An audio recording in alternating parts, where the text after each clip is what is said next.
times when we're learning jazz mandolin chords for a piece of music that has bluegrass crossover, like the example in point here, Alabama Jubilee, a lot of mandolin players get caught up in printing out a jazz chord chart offline, which is incredibly dangerous and shows you a bunch of chord positions which you need 7 fingers to accomplish.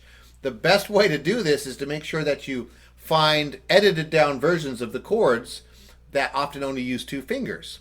For example, so when we start out this song, case in point, Alabama Jubilee, the first series of chords are A7, D7, G7, and C on the first line of music.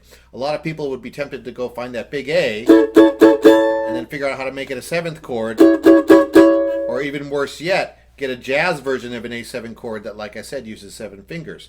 There's a great edited down version of this chord where if you take the pointer finger and put it on the D string or the 3rd string at the 5th fret, and then reach over here on the next string over the G string at the 6th fret, just with the first 2 fingers, you get essentially an A7 chord. Now, the purists will argue that that is an A7 chord with the 3rd in the bass, or C sharp in the bass. We don't really care about that. The point is it's easy to make, and even more importantly, when you go to the next chord in the song, here's the beauty of it. You slide that exact position down 1 fret, and presto bingo, you get a D7 chord, okay? So we can play the first 2 chords in Alabama Jubilee simply by making this A7 up here at the 5th and 6th frets. And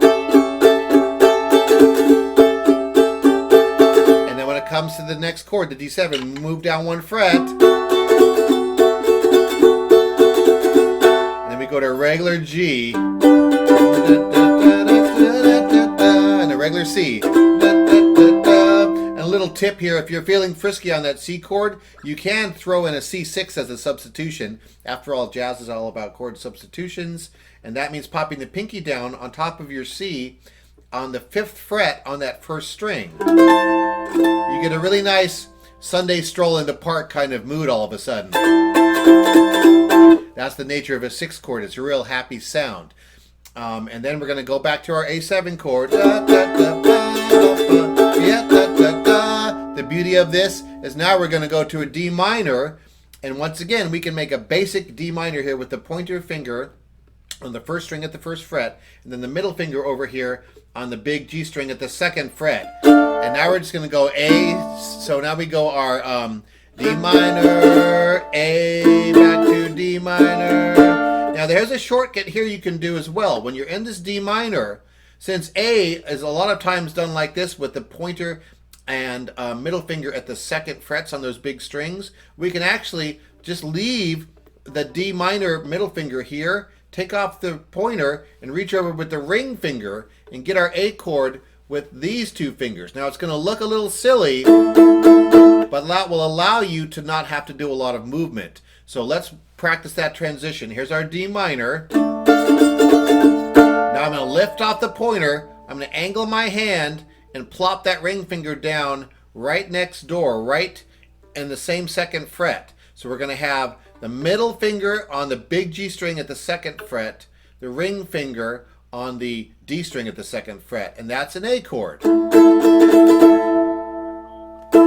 Now you might not want to do that in real life, of course, but remember the whole moral of this particular demonstration is that sometimes we're going to change how we make chords depending on the song that we're playing. That's the big moral of the story here. And now, here's the turnaround. This is where it gets scary. We're going to do, on the very last line, that C chord, E7, which is actually a real slick move. From C to E7, we're going to grab our C, we're going to lift off the pointer, we're going to pull that middle finger down 1 fret, and then pop the pointer back down on the big G string at the 1st fret. Very slick, very slick. For our F chord, we're doing the cheater, where we're just jumping over to the C chord on the big strings, lazing over the index finger to mute the 1st and 2nd strings, and then back to the C, and then to our friend the D7. And I'm going to show you a very cool shift here to the G7. Guess what? If you take that D7 chord at the 4th fret and the 5th fret on the 2 big strings, this is crazy. And you move that down 1 fret, we get a G7. Wow! So we can actually get our A7, D7, and G7 in the same position. Watch this. We started the song at the 5th and 6th frets for A7, right? If you move that down 1 fret, that's a D7. If you move it down again 1 more fret, that's a G7. Why does that work? Has something to do with the tritone, the devil's note. We'll tell you about that when you're older. For right now, just believe us, okay? And understand that that's a great way to get that shortcut. Now, enough blither blather. I'm going to play through the whole chord progression to Alabama Jubilee, doing our truncated cheater jazz chords. And our apologies to legitimate jazz mandolin players out there. However, look, we're not up in 3 digits like you, so we're allowed to make these chords. Let's try this from the top. I'm going to play it nice and slow. 1, 2, 3, 4, A7.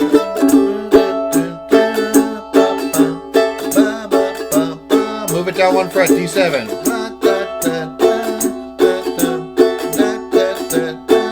Over to regular G. Regular C. If we want C6, why not? Back to our friend the A7. Now D minor, new A, back to D minor, turn around, go C, E7, F, C, D7, new G7, back to C. Very doable, and the good news here is you actually played a jazz song using only 2 chords for each position. Only 2 fingers when you move around, and that actually is pretty revolutionary. If you tell anyone you're learning a jazz song and they say, well, how hard are the chords? And you say, well, each of the chords only have 2 fingers on deck, they're going to be kind of shocked. Remember to tell them JamAlong is where you learn that.